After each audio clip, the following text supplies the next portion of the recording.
as we study man or any other living organism and try and describe him accurately and scientifically, we find that our normal sensation of ourselves as isolated egos inside a bag of skin is a hallucination. It really is. It's absolutely nutty. Because when you describe human behavior, or the behavior of a mouse or a rat or a chicken or anything you want to describe, you find that as you try to describe its behavior accurately,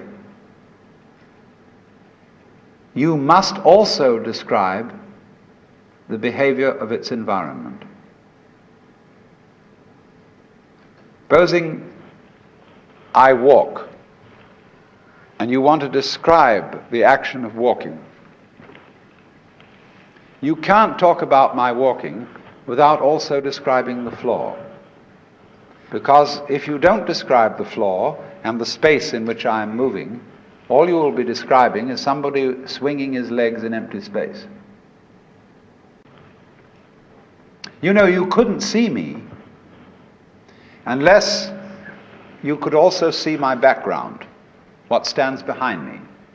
See, if I myself, if the boundaries of my skin were coterminous with your whole field of vision, you wouldn't see me at all. You would see my bright red vest instead. That's why I put it on this evening, to demonstrate this point. And that would be the thing that filled your field of vision, that was the thing standing there. You wouldn't see me, because in order to see me, you have to see not only what is inside the boundary of my skin, but you have to see what is outside it too. Now that's terribly important.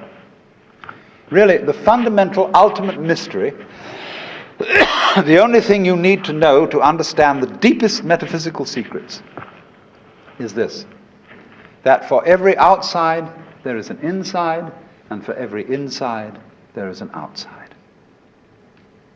And although they are different, they go together. There is, in other words, a secret conspiracy between all insides and all outsides, and the conspiracy is this: to look as different as possible, and yet underneath to be identical, because you don't find one without the other.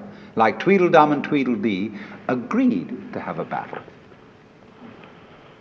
Note that, agreed. So there is a secret. What is esoteric, what is profound, and what is deep is what we will call the implicit. What is obvious and on the open is what we will call the explicit.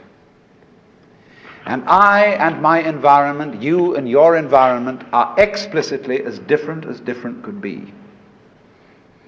But implicitly, you go together. And this is discovered by the scientist when he tries, as the whole art of science is to describe what happens exactly. And when he describes exactly what you do, he finds out that your behavior is not something that can be separated from the behavior of the world around you. He realizes then that you are something that the whole world is doing.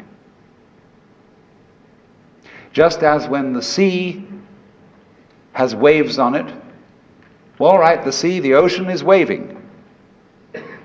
And so each one of us is a waving of the whole cosmos, the entire works, all there is. And with each one of us, it's waving and saying, "Yoo-hoo! Here I am." Only it does it differently each time, because variety is the spice of life. But you see, the funny thing is, we haven't been brought up to feel that way.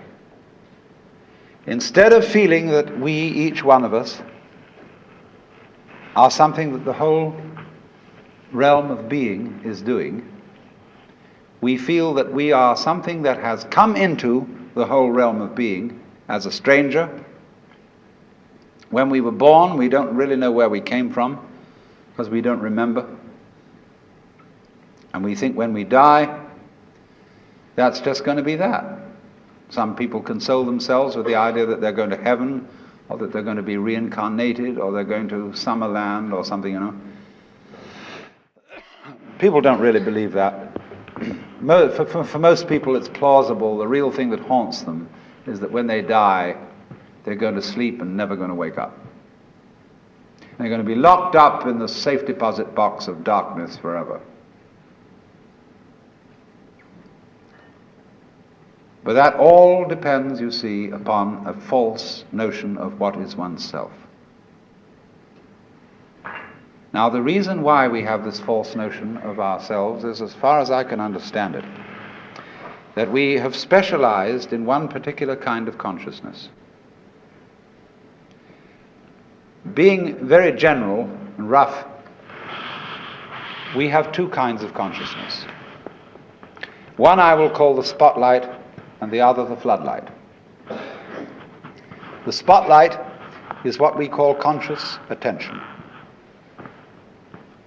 And that is trained into us from childhood as the most valuable form of consciousness.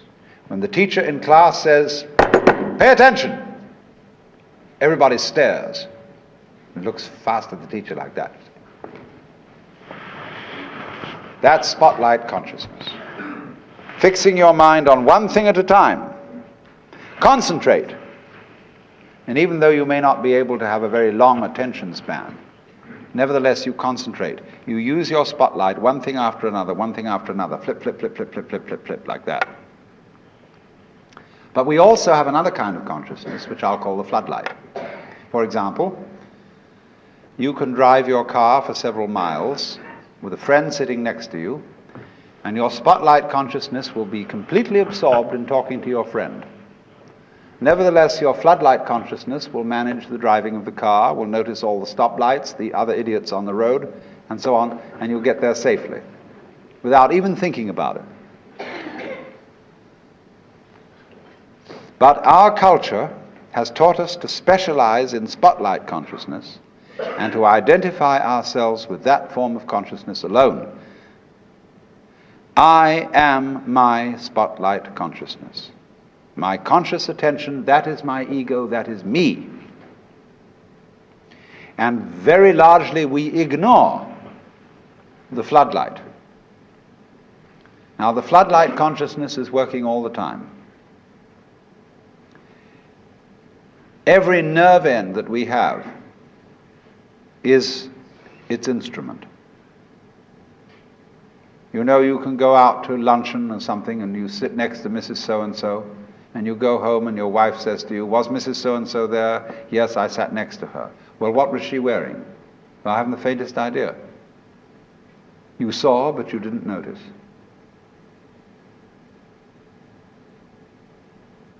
Now, because we have been brought up to identify ourselves with the spotlight consciousness, and the floodlight consciousness is undervalued,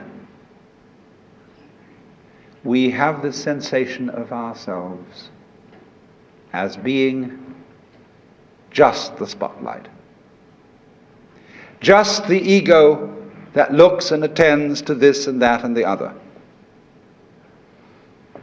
And so we ignore and are unaware of the vast, vast extent of our being. People who by various methods become fully aware of their floodlight consciousness have what is called a mystical experience, or a cosmic consciousness, or what the Buddhists call bodhi, awakening. The Hindus call moksha, liberation, because they discover that the real deep, deep self, that which you really are, fundamentally and forever, is the whole of being. All that there is, the works, that's you. Only that universal self that is you has the capacity to focus itself at ever so many different here and nows. So when you use the word I, this, as William James said, is really a word of position, like this or here.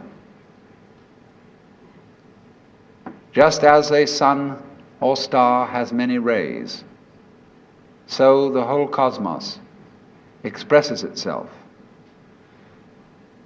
in you, in you, in you, in you, in you, with all the different variations. It plays games. It plays the John Doe game, the Mary Smith game. It plays the beetle game, the butterfly game, the bird game, the pigeon game, the fish game, the star game. Just like these are games that differ from each other, just like backgammon, whist, bridge, poker, pinochle, or like waltz, mazurka, minuet, and so on. It dances with infinite variety. But every single dance that it does, that is to say, you is what the whole thing is doing. But you see, we forget it. We don't know. We've been brought up in a special way so that we are unaware of the connection, unaware that each one of us is the works, playing it this way for a while. And so we have been taught to dread death, as if that were the end of the show.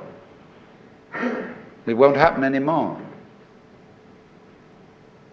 And therefore to be afraid of all the things that might bring about death, pain, sickness, suffering.